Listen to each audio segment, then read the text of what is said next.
થકાવી નથી શકતી, ઠોકરો પાડી નથી શકતી. જો હોય જીત જીતવાની તો હાર પણ હરાવી નથી શકતી. અત્રે પધારેલા આપણા સીઆરસી બહેન, હાઈસ્કૂલના શિક્ષક શ્રી રમેશભાઈ ઈશ્વર કાકા, આપણા એસએમસીના સભ્ય બાસ્તુજી, સ્ટાફ મિત્રો, શાળાના આચાર્ય શ્રી, મારા વાલા બાળકો, તેમજ જેના માટે આજે આ સ્પેશિયલ પ્રોગ્રામ છે એવી ધોરણ 8ની મારી અતિ વાલી દીકરીઓ, આજે બધાના મોઢે એક વાક્ય સાંભળવા મળે છે કે ધોરણ 8ની દીકરીઓનો વિદાય પ્રસંગ છે. પરંતુ હું આ પ્રસંગને વિદાય પ્રસંગ કહેતી જ નથી, કારણ કે ધોરણ 8ના બાળકોએ એમનું પ્રાથમિક શિક્ષણ અહીંયા પૂરું કર્યું છે, એટલે માધ્યમિક શિક્ષણ લેવા માટે, ઉચ્ચ શિક્ષણ લેવા માટે, પ્રગતિ કરવા માટે, સફળતા પામવા માટે, એમના વિકાસ કરવા માટે આ શાળા છોડવી જોઈએ. આપણે સીડી ઉપર ચડવી હોય તો નીચેના પદાર્થને તો છોડવું જ પડે. હવે તમે આ શાળા છોડીને જ્યારે જઈ રહ્યા છો ત્યારે મારે તમને કહેવું છે કે તમે એવું બિલકુલ ન માનતા કે આ શાળા તમારા માટે પારકી થઈ ગઈ છે. આ માધ્યમિક શાળા તમારી જ છે અને તમારી જ રહેશે. તમે ગમે ત્યારે વિના સંકોચે અહીંયા આવી શકો છો. કોઈ પણ પ્રોબ્લેમ હોય તો વિના સંકોચે અમને કહી શકો છો, અમારું માર્ગદર્શન લઈ શકો છો. હવે તમે જ્યારે આ શાળા છોડીને જઈ રહ્યા છો ત્યારે ઘણી બધી બાબતો પર તમારું ધ્યાન દોરવું છે. તો તમે બિલાડીને એના બચ્ચાને લઈ જતા જોયું છે? કેવી રીતે પકડે છે બિલાડી એના બચ્ચાને? મોઢે, બરાબર ને? અને વાંદરાને એના બચ્ચાને લઈ જતા જોયું છે? તો એ કેવી રીતે પકડે છે? વાંદરાની માં એના બચ્ચાને પકડતી નથી, પણ વાંદરાનું બચ્ચું વાંદરાને પકડી રાખે છે, એટલે કે એની માને પકડી રાખે છે. તો આટલું જ છે પ્રાથમિક અને માધ્યમિક શિક્ષણ. અહીંયા બિલાડીના બચ્ચાની જેમ અમે તમને પકડ્યા, એટલે કે તમે અમારાથી રક્ષાયા. હાઈસ્કૂલમાં જશો ને એટલે રક્ષણ તો તમને અવશ્ય મળશે, પણ વાંદરાના બચ્ચાની જેમ એ રક્ષણ તમારે જાતે મેળવવું પડશે. એટલે કે તમારી જવાબદારી તમારે જાતે સ્વીકારવી પડશે. એટલે તમારે આ બાબત બરાબર સમજી લેવી પડશે, કારણ કે હવે તમે મેચ્યોર થઈ ગયા છો અને સારું નરસું વિચારી શકો છો.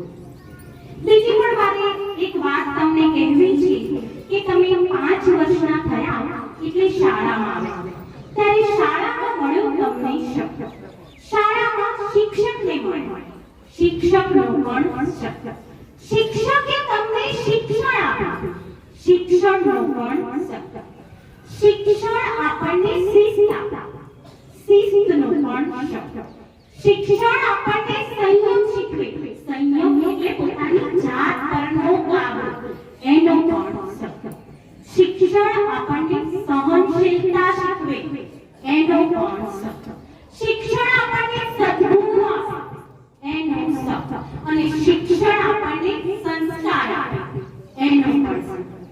અને આ બધા શબ્દ તમે પ્રાથમિક શાળામાંથી લઈ અને હવે માધ્યમિક શાળામાં જવાના છો ત્યારે તમારે સખત અને સતત મહેનતના ફળ દ્વારા સફળતાનો સ્વાદ પ્રાપ્ત કરવાનો છે. અને જો તમે સફળ થશો તો જ તમારું જીવન સાર્થક થશે. સફળતા માટે કોઈ શોર્ટકટ નથી અને કઠોર એટલે કે સખત પરિશ્રમનો કોઈ વિકલ્પ નથી. આ બાબત બરાબર માઇન્ડમાં ફિટ કરજો. સફળતા હાથની રેખાઓમાં નહીં પણ મસ્તકના પરસેવાથી મળે છે.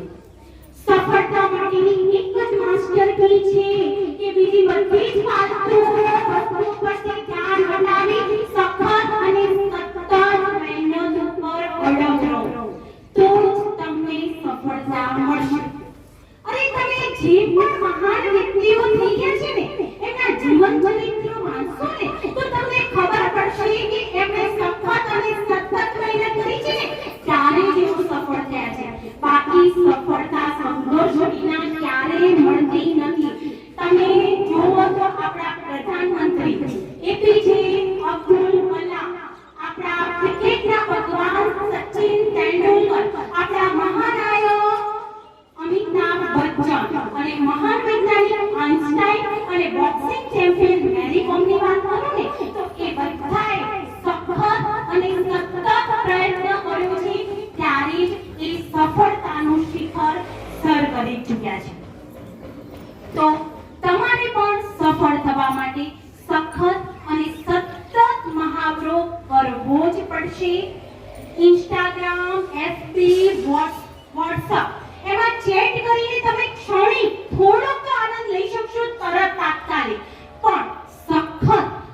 આ વાતને યાદ રાખજો.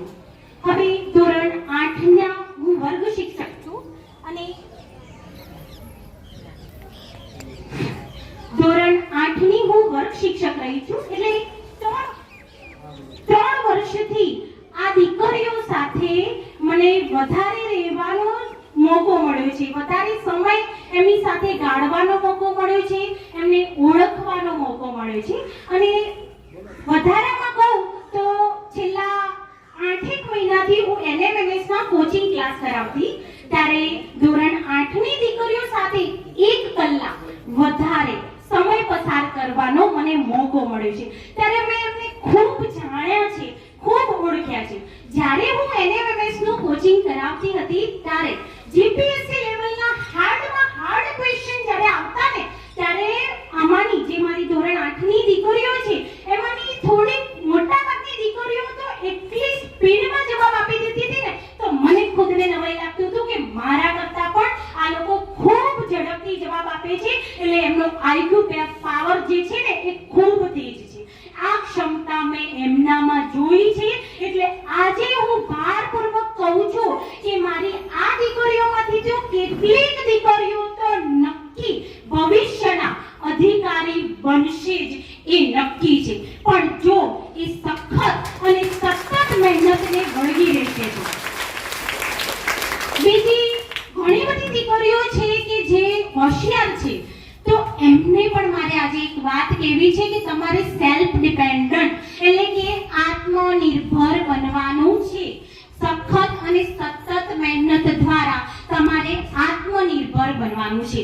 કારણ કે હું એટલા માટે નથી કહેતી કે આત્મનિર્ભર બનો એટલે કોઈની પાસે હાથ લંબાવવો ના પડે, પણ આત્મનિર્ભર બની તમે તમારા પરિવારનો સહારો બનશો ને તો તમારી જિંદગી સફળ થઈ જશે, તમારું જીવન સાર્થક થઈ જશે.